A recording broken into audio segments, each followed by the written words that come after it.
Oke, buat Nuraini, di sesi sharing-sharing seputar karir ini nih, hal apa nih yang bisa kamu diskusikan atau bagikan yang mau dibahas gitu seputar karir? Kamu ada pertanyaan kah tertentu mungkin?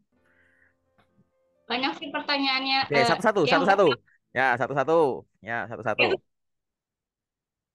boleh Kak. Eh, aku kan sering sharing kan Kak sama teman, sering sharing Mhm, tentang pembuat TV, ya tentang tentang ya banyak tentang review tentang interview juga. Nah, mhm. menurut aku kan kita sering sharing dan temen aku juga kebetulan juga semakah juga kan. Nah, jadi menurut temen aku tuh CV yang kita buat tuh udah bagus tapi kenapa belum ada yang tertarik gitu? Gimana tuh Hmm. buat rekruter tertarik sama CV kita? Atau apa sih yang harus diperbaiki gitu Kak? Oh, oke. Kita udah ngerasa membuat CV dengan baik dan benar udah bagus. Tetapi kok responnya nggak sesuai dengan yang kita harapkan gitu. Padahal CV-nya udah bagus nih. Apa yang harus dilakukan kan gitu ya, Noreni ya. Oke, Ya, ini silahkan kamu kalau mau dicatat boleh, enggak juga nggak apa-apa. Nanti ini video ini nanti aku backup ke YouTube-ku, kamu bisa tonton ulang, dengerin ulang. Kalau ada poin-poin kata kunci penting mau dicatat nggak apa-apa, oke? Jadi gini prinsipnya, Noreni. CV atau dokumen-dokumen melamar kerja, dia harus baik di dua hal. Pertama, benar cara bikinnya. Dan yang kedua adalah benar cara pakainya. Dokumen, aku nyebutnya dokumen ya, karena nggak cuma CV. CV nggak bakalan berdiri sendiri. CV dan dokumen-dokumen lain itu harus benar dulu cara bikinnya dan benar cara pakainya. Pada saat kamu merasa bahwa performa CV-ku kok tidak sesuai dengan harapan, kita lebih berfokus ke diri kita dulu. Kalau bahas soal perusahaan kan nggak bisa dikontrol ya. Yang bisa dibahas adalah ya soal CV kita, dokumen kita ini dulu. Coba evaluasi dokumen dari sisi bener belum cara bikinnya. Baru nanti yang kedua bener cara pakainya. Nah, kita bahas satu-satu nih. Bener cara bikin itu maksudnya gimana? CV dia harus memenuhi 5 hal. Menurutku ini pendapatku pribadi ya. Harus memenuhi 5 hal biar bisa disebut CV itu bagus atau bener cara bikinnya. Yang pertama itu jujur. Jadi isinya itu jujur. Nggak ada pembulatan-pembulatan nggak penting yang akhirnya manipulasi data tentunya. Nggak pernah gini bilangnya pernah gitu, gitu kan? Jujur. Yang kedua itu adalah relevan. Relevan maksudnya adalah kamu punya pengalaman apa, dari pengalamanmu itu kan kamu nanti tahu ke depan kamu pengen berkarir sebagai apa. Nah, pastikan kemampuan-kemampuan, pengalaman-pengalaman yang dibutuhkan di target karirmu selanjutnya itu tertulis di CV tersebut. Jadi relevan gitu loh. Nggak harus yang pengalamanmu admin terus ngelamar jadi admin gitu. Terus kalau pengalamanmu sebelumnya bukan admin nggak boleh ngelamar admin. Relevan nggak cuma itu, ya kan? Tapi ada sesuatu yang kamu tuliskan seolah-olah kamu ngomong sama HRD, saya pernah punya pengalaman ini, dari pengalaman ini kan menghasilkan skill ini nih. Nah, skill ini tuh relevan loh dengan profesi ini gitu. Nanti secara prakteknya nanti kalau pas sesi setelah inilah ya gitu, yang kita bedah CV-mu langsung. Jadi nomor dua itu setelah jujur adalah relevan informasinya dengan loker-loker yang kamu tuju. Yang ketiga itu adalah lengkap. Lengkap tuh maksudnya gimana?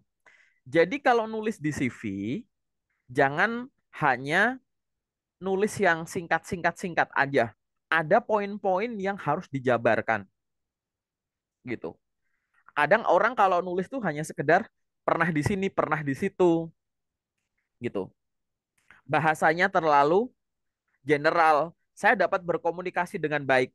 Oh, perasaan semua orang bisa berkomunikasi dengan baik deh. Kenapa kok kamu nggak ngomongnya tuh saya fasih berbahasa Indonesia, Jepang, dan Mandarin gitu? Paham nggak maksudnya? Jelas gitu. Lengkap tuh ya begitu contohnya. Jangan yang sifatnya relatif. Jadi yang perlu dijabarkan, dijabarkan. Itu adalah yang disebut nomor tiga adalah lengkap. Aku ulang lagi ya, jujur, relevan, lengkap. Nomor empat itu adalah menarik. CV itu dia harus menarik. Menarik dari sisi apa? Satu, penulisannya, formattingnya. Jadi kamu mau pakai CV ATS friendly atau enggak, boleh silahkan. Kalau ATS friendly ya menariknya dari sisi desainnya gimana berarti tata letaknya, hurufnya, fontnya, warnanya, paragrafingnya itu ya gitu, gimana gitu. Terus menarik dari sisi apa? Isinya juga. Isi CV yang menarik itu paling simpel apa? Paling sering aku sampaikan adalah masukkan angka. Ada quantity-quantity tertentu yang bisa kamu tulis. Misalkan, kamu guru bahasa Inggris. Terus kan nulis tuh pengalaman kerja bahasa Inggris. Terus ada poin-poin penjabarannya. Nulisnya adalah mengajar bahasa Inggris untuk siswa SMA. Itu bagus, tapi itu kurang menarik. Kenapa nggak nulisnya mengajar bahasa Inggris untuk 700 siswa kelas 10, 11, dan 12. Misal kamu punya usaha jualan bakso, gitu kan. Kalau nulisnya biasa, ya penjabarnya pasti menjual bakso ke pembeli gitu. Ya, semua pedagang bakso yang jual bakso ke pembeli gitu.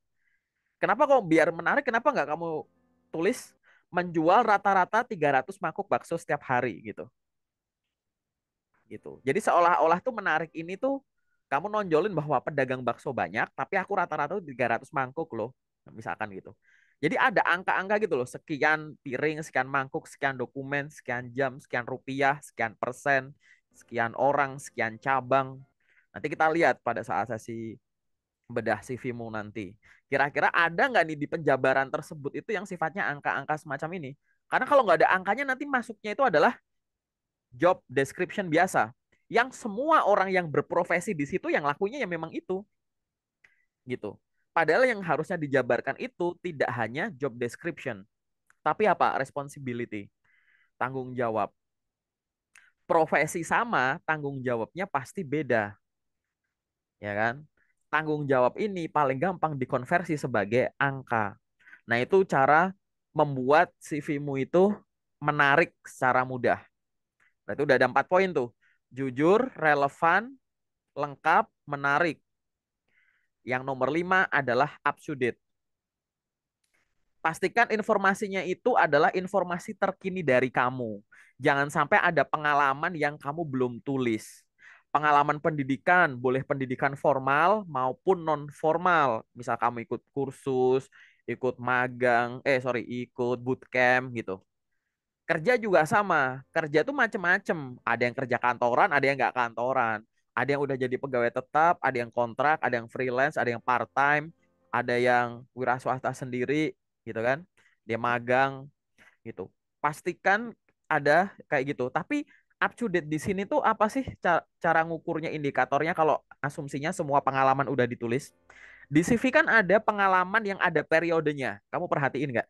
Misalkan pendidikan kapan, strip kapan gitu. Misalnya 2018 strip 2022. Mesti kan ada kayak gitu ya pengalaman-pengalaman kan pasti ada periode-periode gitu kan. Pengalaman kerja kapan sampai kapan gitu. Nah, cara ngukur up to date paling simple gitu gini. Kamu coba lihat tanggal, bulan, tahun terkini yang ada di CV-mu. Oke? Jadi kamu buka CV-mu dilihat waktu terkini di CV itu kapan sih? Gitu. Bulan tahun terkini di CV itu kapan sih? Gitu. Nanti tugas kamu adalah bandingkan waktu terkini di CV dengan waktu terkini di dunia nyata. Oke? Yang nggak harus dicek sekarang sih, gitu. Oke? Kamu kamu diinget-inget aja gitu. Kan kamu yang tahu waktu terkini di CV. Misalkan contohnya gini. Kamu punya pengalaman kerja terakhir misalkan. Pengalaman kerja terakhirmu tuh periodenya misal Januari 2022 strip Januari Sampai 2024 misalkan. Contoh. Dan Januari 2024 itu adalah waktu paling dekat dengan sekarang gitu. Setelah itu nggak ada. Berarti di CV-mu waktu terkininya Januari 2024. Nah, waktu terkini di dunia nyata sekarang ini kan Januari 2025. Paham nggak?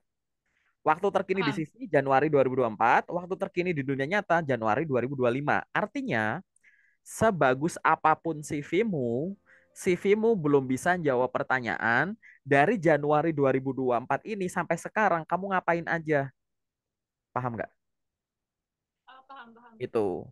Kalau jarak antara waktu terkini di CV dan waktu terkini di dunia nyata terlalu jauh, nanti kamu makin lama makin nggak menarik. Karena kamu akan dianggap satu, nggak punya inisiatif. Loh ini kan pengalamannya bagus, tapi periodenya yang terkini ini cuma Januari 2024. Sekarang udah Januari 2025. Setahun ini dia ngapain? Kan kosong nih, gitu. Jangan berharap HRD user bisa tahu. Kalau dilihat dari mukanya sih rajin ya. Jangan-jangan dia nggak mungkin gitulah, ya kan? Gitu, gitu. Jadi terupdate tuh up to date tuh ya tadi, termasuk memperhatikan waktu itu. Kalau waktunya beda dikit nggak masalah. Misalkan pengalamanmu terakhir itu sampai Desember 2024, Desember kan kemarin. Sekarang Januari 2025 ya nggak masalah itu masih dekat, gitu. Tapi kalau gapnya jauh, kamu akan dinilai nggak punya inisiatif. Yang kedua nggak produktif. Maksudnya nggak produktif tuh nanti gini, wah ini misalkan Nura ini bagus, tapi ini setahun kosong nih, nggak ada info ngapa-ngapain, pelatihan nggak ada, kerja nggak ada, magang nggak ada, gitu kan, pendidikan nggak ada, proyek pribadi nggak ada. Takutnya yang ditulis ini udah banyak yang lupa, udah banyak yang kagok nih kalau disuruh megang ini itu nih, kayak gitu. Paham ya maksudnya ya, gitu. Sehingga begitu kita udah ngerasa, oh informasi yang aku tulis di CV ini udah diriku sendiri kok yang paling update, paling up to date. Kamu perhatikan setelah itu, perhatikan waktunya. Kalau gapnya masih belum terlalu jauh, ya bagus. Jadi akhirnya apa? Sekarang misalkan kamu jadi job seeker, sambil kamu sibuk apply job, kamu silahkan sibuk untuk melakukan hal lain yang produktif. Bahkan untuk belajar mandiri ini itu. Misalkan kalau gapnya masih belum terlalu jauh kan, nggak perlu ditulis di CV nggak apa-apa. Itu kan bisa kamu sampaikan pada saat interview gitu kan, gitu. Tapi nanti kalau gapnya udah berbulan-bulan, ada momen yang bisa ditulis di CV. Walaupun tulisannya adalah pengembangan diri pribadi. Bikin judul kayak gitu nggak masalah. Kata siapa di CV nggak boleh bikin judul sendiri kayak gitu? Gitu. Paham ya? Gitu. Nah, 5 poin ini adalah 5 poin biar kamu ada gambaran yang harus dipenuhi untuk memenuhi unsur CV-mu udah bener cara bikinnya dulu. Kalau teknis penulisannya ya nggak aku ajarin di sini, oke? Tapi 5 poin ini udah bener dulu nih, gitu. Nah, anggap aja kamu udah bener nih CV-nya nih. Berarti kamu sudah memenuhi bahwa CV-mu ini udah bener cara bikinnya. Tapi itu kan baru 50%, karena yang 50% harus dievaluasi dari bener cara pakainya. Cara pakai CV itu maksudnya gimana? CV ini kan akan dikirim ke perusahaan, ya kan? Ngirim ke perusahaan kan medianya banyak tuh. Ada yang lewat email, ada yang lewat Google Form, ada yang lewat job portal, ada lewat websitenya langsung, ada yang lewat job fair, ada yang walk-in datang langsung mungkin kayak gitu. Pastikan dulu masing-masing cara ini kamu udah bener cara ngelakuinya dulu, ya kan? Setelah bener cara ngirim email kamu jangan sampai ada yang salah. Cara ngirim via LinkedIn jangan salah. Lewat ini jangan salah. Nah, cara pakai itu setelah kamu paham cara ngirim lewat masing-masing channel tadi, kamu juga tahu apa namanya dokumen-dokumen pendukungnya kan berarti gitu. Oh, kalau ngirim lewat A cuma bisa ngirim CV doang ya udah. Tapi masa ngirim lamaran via email cuma CV aja? Kan ada dokumen lain. Nah, dokumen lain ini juga harus kamu persiapkan dengan baik. Standarnya dokumen kalau mau kuat ya lamaran, CV, portofolio. Jelas. Tapi kalau nggak punya portofolio, isinya ya serpihan-serpihan portofolio, misalkan kayak ijazah, transkrip, sertifikat-sertifikat pendukung, kadang ada foto formal gitu. Itu silahkan lampirkan dan nggak usah ngasih dokumen pribadi gitu. Dokumen pribadi itu tidak untuk dikirim di awal kayak gitu. Ya udah, tinggal siapkan itu ya. Jadikan satu file, udah kirim gitu. Terus kegiatan pengiringnya lagi apa? Jadi bercara pakai itu ingat ya, bercara pakai itu nggak cuma cara pakai CV, tapi kegiatan pengiring kamu ngirim-ngirim CV itu. Jadi misalkan pada saat kamu CV udah dikirim, kamu habis itu ngapain? Loker yang kamu lamar direkap di Excel misalkan, atau di Google Sheet direkap. Setelah itu, perusahaan itu kamu cari di LinkedIn. Kamu follow tuh official LinkedIn-nya. Kamu follow official Instagram-nya misalkan. Terus cari HRD atau user yang ada di LinkedIn, connect sama mereka. Kamu ngelamar menjadi seorang apa? Misalkan sales staff gitu. Kalau gitu kamu cari di PT itu, di follow-follow sosmednya dulu, terus HR-nya kamu connect terhubung. Karena kamu sales staff, mungkin atasanmu siapa? Sales supervisor, sales assistant manager, atau sales manager dari perusahaan itu. Ya connect juga sama mereka. Kayak gitu. Nanti kalau sama HRD-nya itu kamu connect udah di ACC, kamu ya kenalan, bangun kok, next sih. Selamat siang Bu Neri. Misalkan nih, atau aku misalkan lihat loker nih di LinkedIn, lihat loker. Terus di loker itu aku pengen banget tuh ngelamar ke sana. Misalkan kamu sebut satu profesi deh. Kamu pengen kerja jadi apa? Jadi sales. Sales, ya contoh. Ada locker sales nih misalkan. Misalkan kamu nih, kamu posting locker sales. Aku tertarik. Tapi dari postinganmu itu kalau berminat silahkan kirim email ke sini gitu kan. Maka aku akan ngelamar sesuai dengan yang diminta ke sana. Setelah aku lamar, kan aku pasti akan rekap dulu locker yang aku lamar. Terus dari postinganmu di LinkedIn misalkan, aku akan komen. Selamat siang Bu Nuraini, salam kenal saya Aga. Terima kasih untuk informasi lowongan pekerjaannya. Saya tertarik Bu untuk lowongan sales tersebut. Baru saja saya mengirimkan lamaran ke email yang Ibu sampaikan. Semoga lamaran saya sudah diterima dengan baik ya. Dipersilahkan untuk menghubungi saya melalui akun LinkedIn ini. Dipersilahkan juga untuk mereview akun LinkedIn saya untuk mengetahui kompetensi saya lebih jauh gitu. Terima kasih. Kirim. Diajak ngobrol orangnya. Mau kamu ngirim lamaran via email, via LinkedIn, via Jobstreet, Glints, website, kita lulus, apapun itu.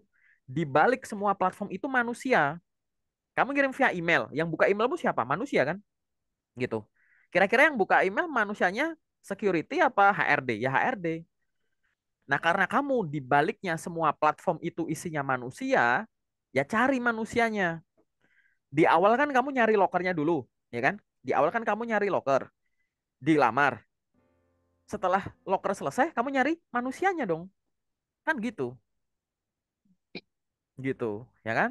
Cari manusianya buat ngobrol gitu. Karena itu biar apa? Biar kamu dinotis. Oh, ini orangnya komunikasinya bagus. Oh, ini yang tadi aku CV-nya aku pegang nih. Oh, ini ternyata sosmednya ya. Gitu. Jadi ada obrolan lebih jauh. Apalagi kamu berkomunikasi tanpa ada loker, itu kan malah kadang kamu bisa ditawarin kayak gitu. Gitu. Nah, itu adalah kegiatan pengiring. Yang aku bilang bener cara pakainya tuh itu.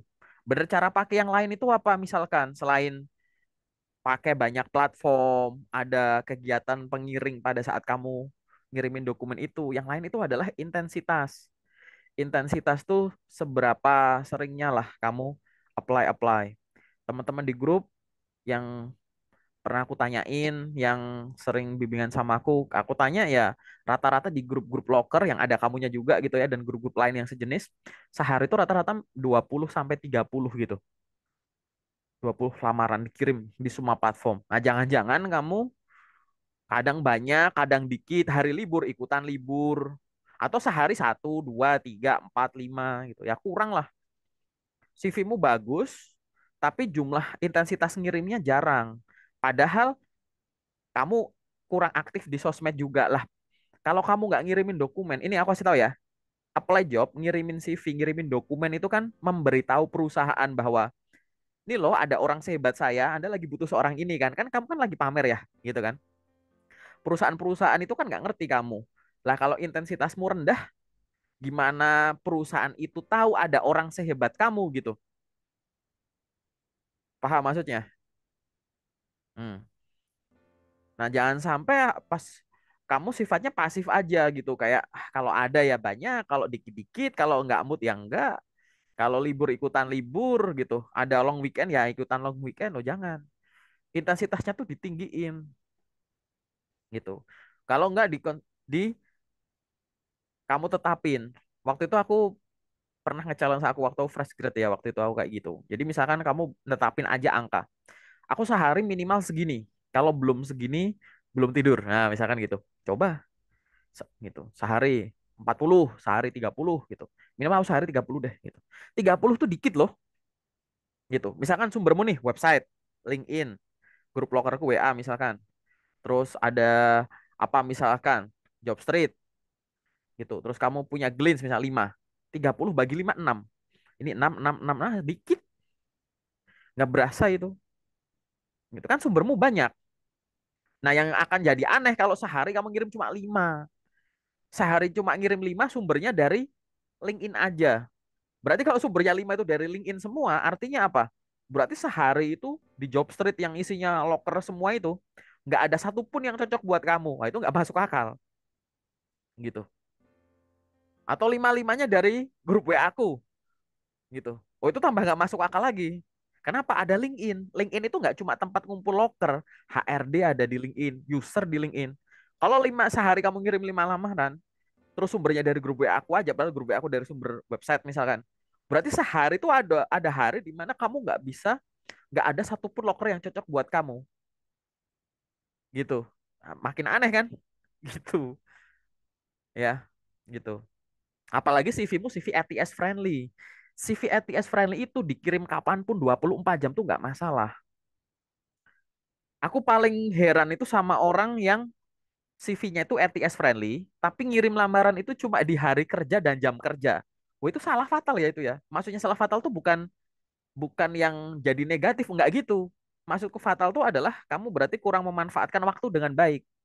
CV ATS friendly itu kan dibikin biar mempermudah dideteksi, mempermudah diproses oleh sistem ATS kan.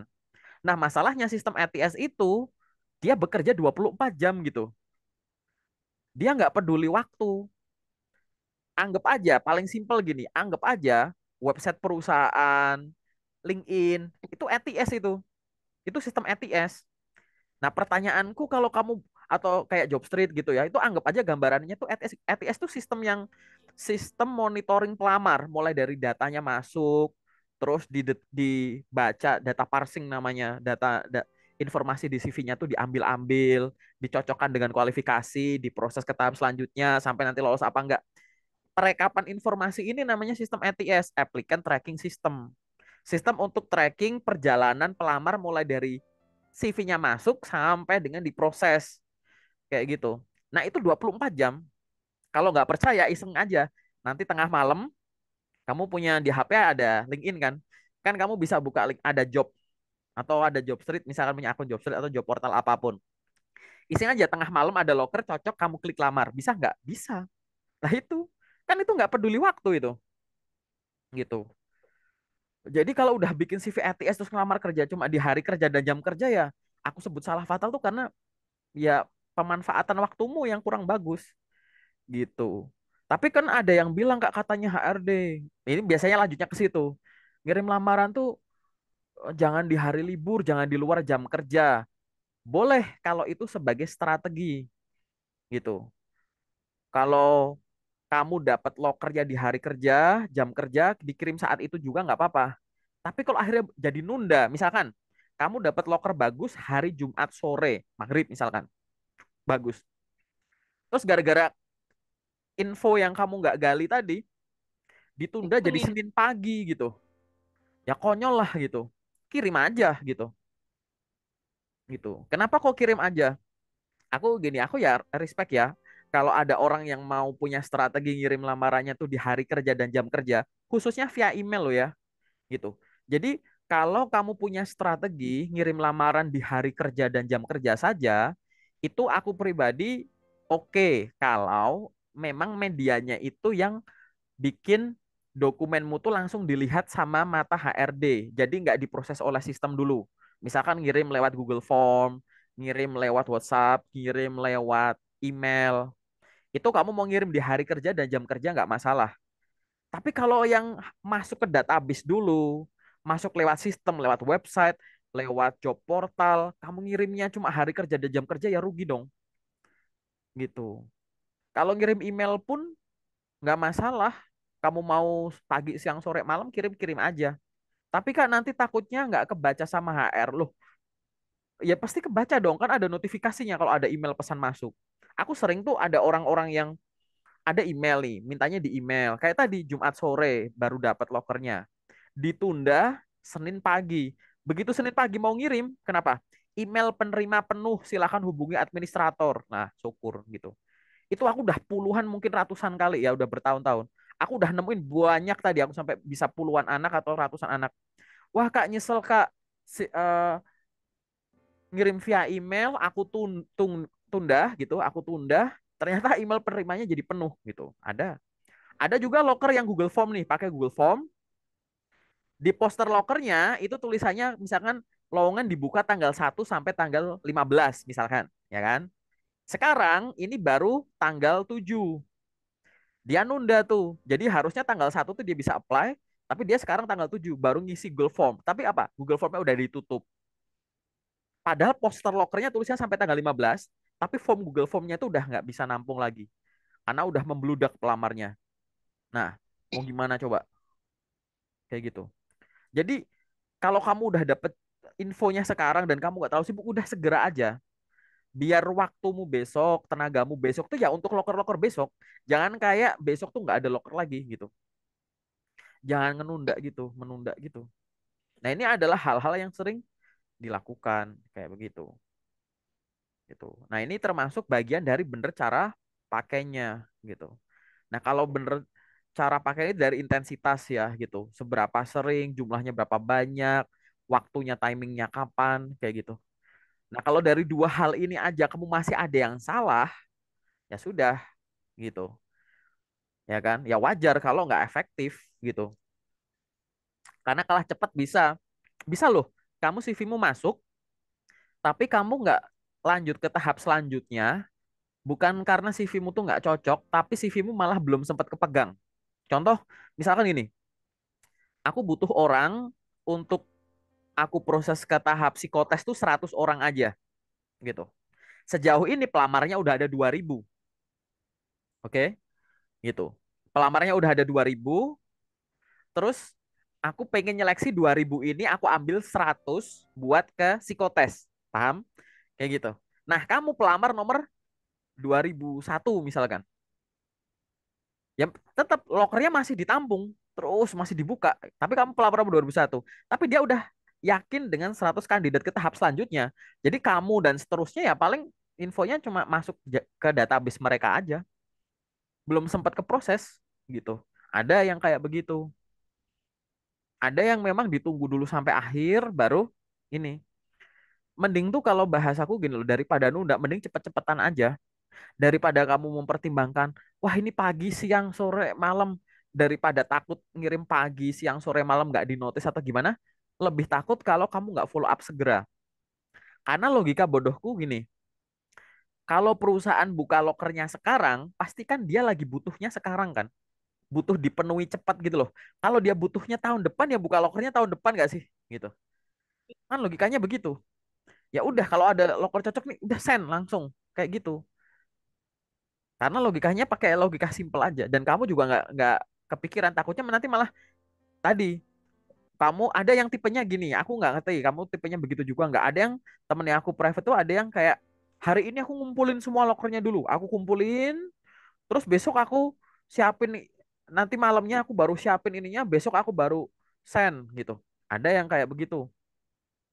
Tapi takutnya nanti jadi nunda-nunda gitu loh tenagamu hari besok. Misalkan tenagamu hari ini masih kamu pakai untuk nge-follow up yang kemarin gitu. Kenapa nggak langsung-langsung aja gitu biar cepet ya kan?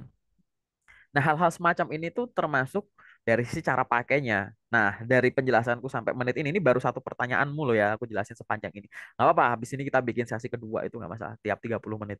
Kayak gitu ya. Jadi, akhirnya ketahuan nanti, oh berarti yang aku kurang efektif tuh dari sisi sininya, belum optimalnya dari sisi sini, gitu. Nah, kira-kira kalau aku melihat dari dokumenmu, walaupun nggak aku jelasin di sini ya, kayaknya sih yang kurang efektif sih lebih ke cara pakainya kalau kamu, bukan cara bikinnya.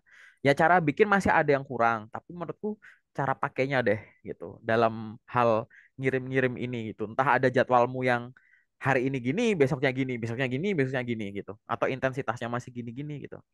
Mungkin ada tanggapan boleh. Jawabanku itu ya. Panjang kan? Iya. Hmm. Gimana menurutmu? Iya sih Kak, memang benar sih untuk cara ngirimnya juga sih. Ngirimnya memang nggak ada targetnya sih Kak. Misalnya kan nih, misalnya 30 besoknya 20 ya. Kalau aku sih sedapatnya gitu. Itu Nah, salah kan? Nah, salah. uh, ya itu Kamu mungkin tak yang ya, problemnya. kamu tahu nggak kalau sedapatnya kenapa salah? Gini ya, di luar sana secara umum info kalau sedapatnya itu kan sedatangnya gitu kan, lebih kayak yang datang kan, bukan nyari yang tersembunyi loh. Ingat ya, loker tersembunyi itu jauh lebih banyak daripada yang kelihatan gitu. Jadi kalau kamu nyarinya cuma nyari standar, menurutku itu kamu cuma dapat info yang di permukaan aja. Karena ada yang bener harus digali agak dalam biar lokernya itu kelihatan. Serius.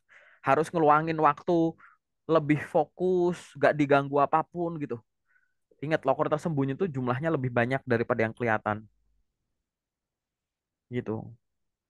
Gitu. Karena ini lebih kayak Caranya Kak, perang informasi gitu. Kenapa? Caranya, cara nemuinya, cara nemuinya ya kamu explore masing-masing sumber loker tadi gitu. Karena beda-beda. Jadi cara nyari loker tersembunyi di LinkedIn itu ada. Nah, ada nanti loker tersembunyi di job portal, ada di job portal berarti nanti kamu lewat filtering doang gitu.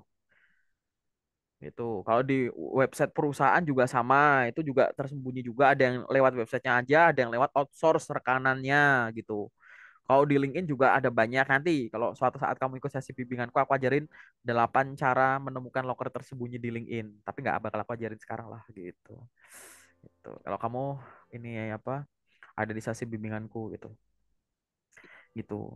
LinkedIn pun juga banyak sekali ya. 60-an 60-70% loker nggak kelihatan sih gitu. Dalam banget karena balik lagi LinkedIn itu kayak LinkedIn itu anggap aja gini.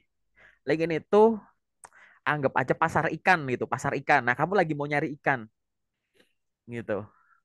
Gitu. Kan nggak ada ya orang pergi ke pasar ikan nyari ikan terus keluar dari sini kayak di sini yang aku cari nggak ada nih, nggak lengkap gitu. Lucu gitu loh gitu. Nyari ikan di pasar ikan tuh sampai ikan yang dia cari tuh nggak ketemu gitu. Ini nyari ikan apa gitu. Itu juga sama. LinkedIn itu tempat berkumpulnya nggak cuma loker, HRD, user, bahkan pemilik-pemilik perusahaan, bos-bos besar pada ngumpul di LinkedIn. Nah, udah main LinkedIn tapi info yang dicari nggak cocok, nggak ketemu, cuma dapat dikit ya aneh berarti. Yang aneh bukan LinkedIn-nya, ya kamunya itu. Iya, belum tahu ngegalinya itu gitu. Paham ya gitu. Ada nggak satu pertanyaan singkat? Ada nggak satu pertanyaan lagi? Gitu satu persatu aja. Tenang aja ini. Pokoknya ini ngobrol doang. Oke. Coba bayangkan kendalamu sejauh ini atau ada pertanyaan apa? Pertanyaan lagi. Bayangkan dengan ya performamu cari-cari job sejauh ini aja, kendalanya dan lain-lain.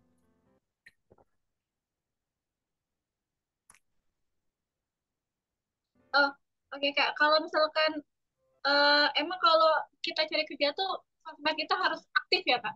Gimana gimana tuh caranya? Soalnya kan soalnya orangnya tuh kan memang orangnya suka privasi ya. Tapi Mhm. sedangkan di dia tuh kita harus yang kayak nonjolin ya itu tuh kayak gimana Kak? Wah, menarik. Wah, ini jawabannya panjang. Jadi aku jelasin di sesi yang kedua ya, gitu ya. Apakah sosial media itu penting untuk mencari job dan bagaimana cara kita mengatur privasi kita agar kita tetap terjaga privasinya, padahal di satu sisi privasi harus kita jaga, di satu sisi kadang seolah-olah tuh kamu ngerasa bahwa sosmed itu juga penting gitu kan ya. Oke, itu kita jelaskan di sesi yang kedua ya, biar gak kepotong penjelasanku.